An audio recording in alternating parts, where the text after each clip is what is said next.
Hi, I'm Nicola, the Bonnie Gardener.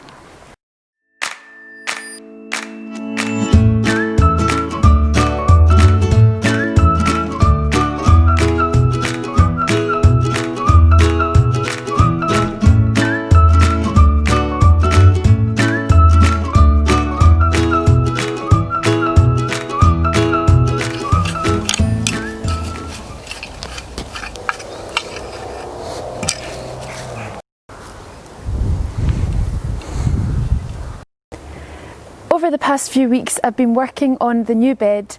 I've been adding lots of naturalistic plants, so things like tall grasses, plants like eupatorium, things that add height and a bit of structure, so nice big tall rudbeckia, like daisy-like plants.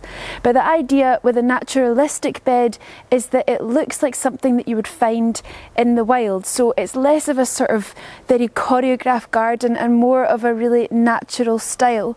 And that's something that I picked up through a very famous garden designer called Piet Oudolf and his book, which is, I think it's called Plants for the Wild Garden, or Naturalistic Plants for the Wild Garden. Piet Oudolf advocates a style of planting which is known as the new perennial movement. So that really means sort of replicating plants that you would find in a prairie style environments, so it all just flows together, lots of movement, lots of rhythm, lots of repetition. I don't want to put any shrubs in this bed, but I do want some structure, so I've put in some nice tall grasses or grasses of all different shapes and sizes, and they will create a lot of interest over the winter.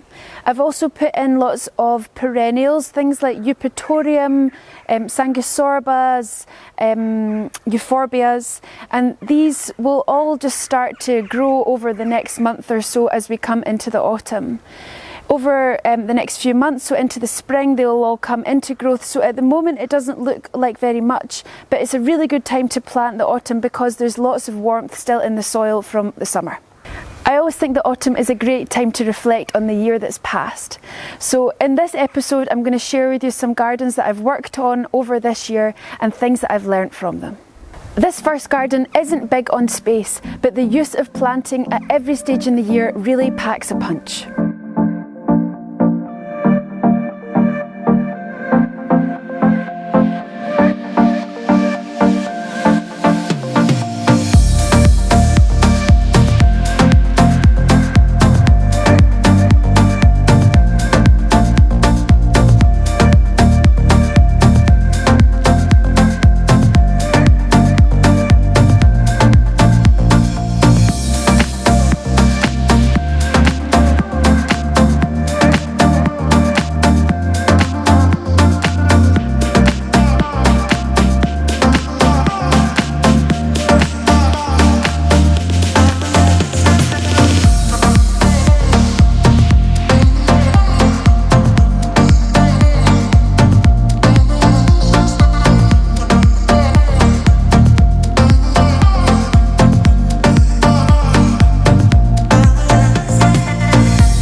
So as you can see, the day that we visited the garden, it was very hot and very sunny.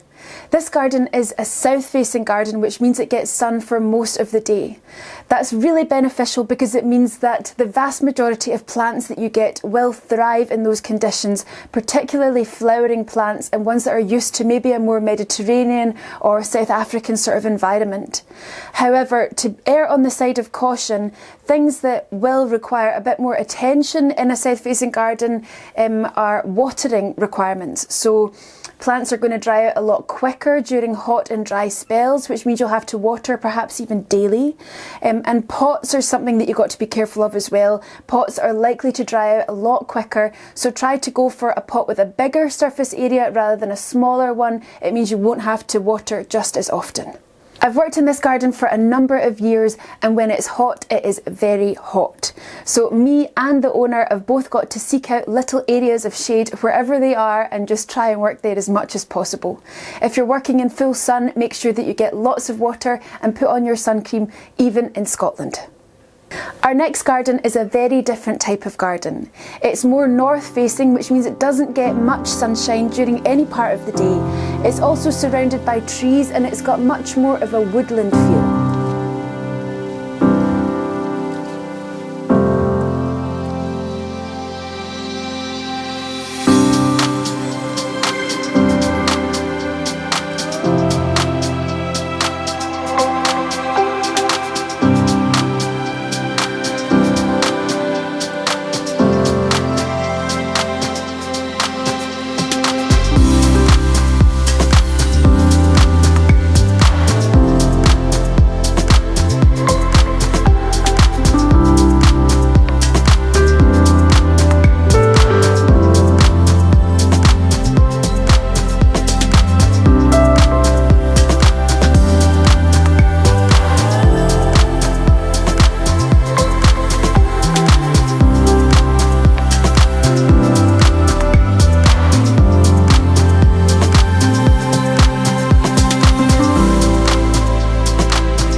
like the use of objects in this garden as points of interest.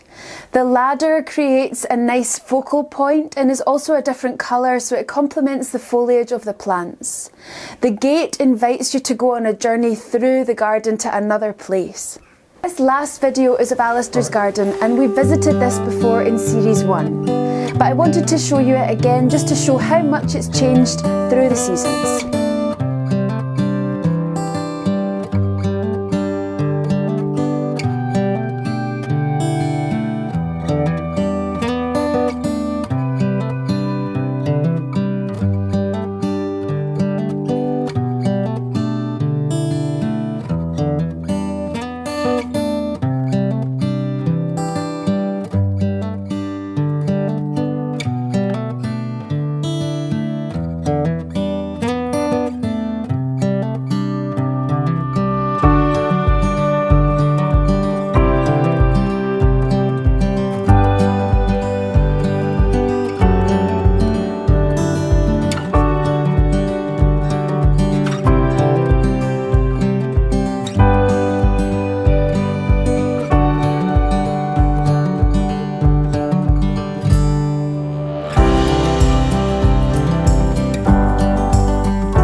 The scale and formal nature, as well as the wide variety of plants in Alistair's garden, means that it is interesting regardless of what time of year you visit.